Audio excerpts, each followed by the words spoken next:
Welcome to my educational channel విద్యా ఉద్యోగ సమాచారానికి స్వాగతం.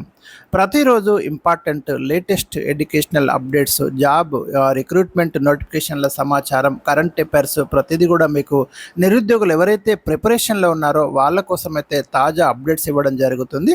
సో ఈరోజు ఈ వీడియోలో అంగన్వాడీ ఉద్యోగాల భర్తీకి సంబంధించి లేటెస్ట్ అప్డేట్స్ నేను ఇక్కడ డిస్కస్ చేయబోతున్నాను.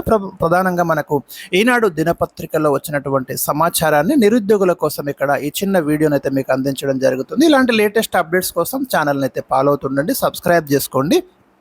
మీకు ఎప్పటికప్పుడు తాజా సమాచారం ఇచ్చే ప్రయత్నం అయితే జరుగుతుంది. సో అంగన్వాడీ ఉద్యోగాల భర్తీకి సంబంధించి మనకు దాదాపు ఒక 2 years నుంచి వార్త వస్తుంది, కానీ నోటిఫికేషన్లు అయితే రాలేదు. వస్తుందని మనకి వస్తుంది, నోటిఫికేషన్ ఇప్పటివరకు రాలేదు. మొత్తం మీద ఈసారి కొంత సీరియస్గానే ప్రభుత్వం కసరత్తు చేస్తున్నట్టు ఈ న్యూస్ ద్వారా మనకు అర్థమవుతుంది. మొత్తం మీద 2026లోగానే 15,982 ఉద్యోగ ఖాళీలను భర్తీ చేయడానికి ప్రభుత్వం సమాయత్తమవుతుంది. అంటే ఒక అంగన్వాడీ కాదు, వివిధ విభాగాలలో ఉన్నటువంటి ఉద్యోగాల భర్తీకి సంబంధించి కూడా ప్రభుత్వం వేగంగా అడుగులేస్తున్నట్టు మనకు అర్థమవుతుంది. ఎందుకంటే రీసెంట్గా మ్యాక్సిమం ఏజ్ని కూడా 44 yearsకి పెంచడం జరిగింది. 10 years రిలాక్సేషన్ ఇస్తూ ఒక జీవో ఇచ్చారు. అంటే అది కూడా ఏడాది వ్యాలిడిటీ తోటి ఇచ్చారు. అంటే మొత్తం మీద ఈ ఏడాది మనకి నోటిఫికేషన్లు అయితే రాబోతున్నాయి. అందులో ఇవి కూడా భర్తీ కానున్నట్టు మనకి ఇక్కడ అర్థమవుతుంది.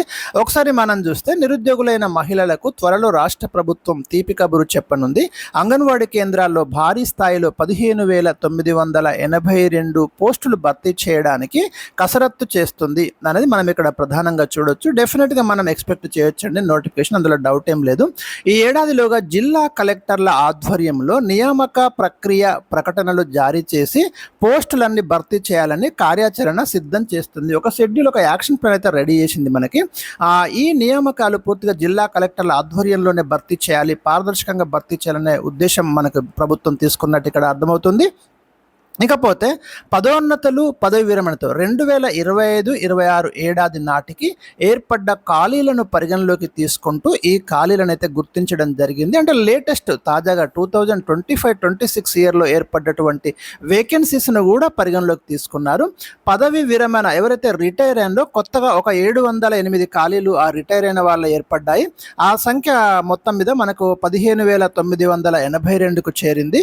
ఇందులో అత్యధికంగా హెల్పర్ పోస్టులు 12,882 ఉంటే టీచర్ పోస్టులు వచ్చేసి మనకి 3,100 టీచర్ పోస్టులు అయితే అంగన్వాడీ కేంద్రాలలో ఖాళీగా ఉన్నాయి.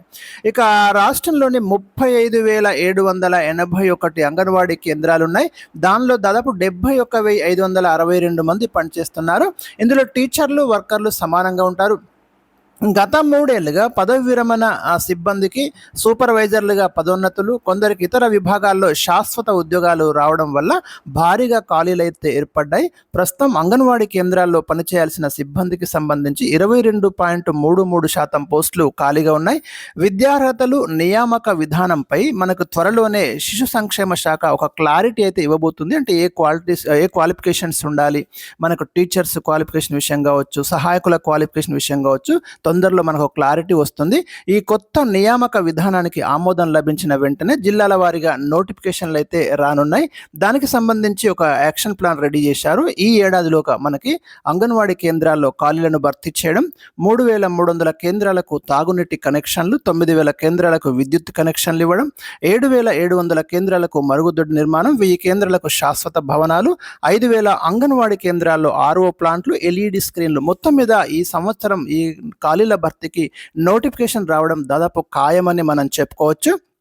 ఇంకా లేటెస్ట్ అప్డేట్స్ ఏమైనా ఉంటే తప్పకుండా ఈ ఛానల్లో మీకు అందించడం అనేది జరుగుతుంది. Thank you for watching. Like this video.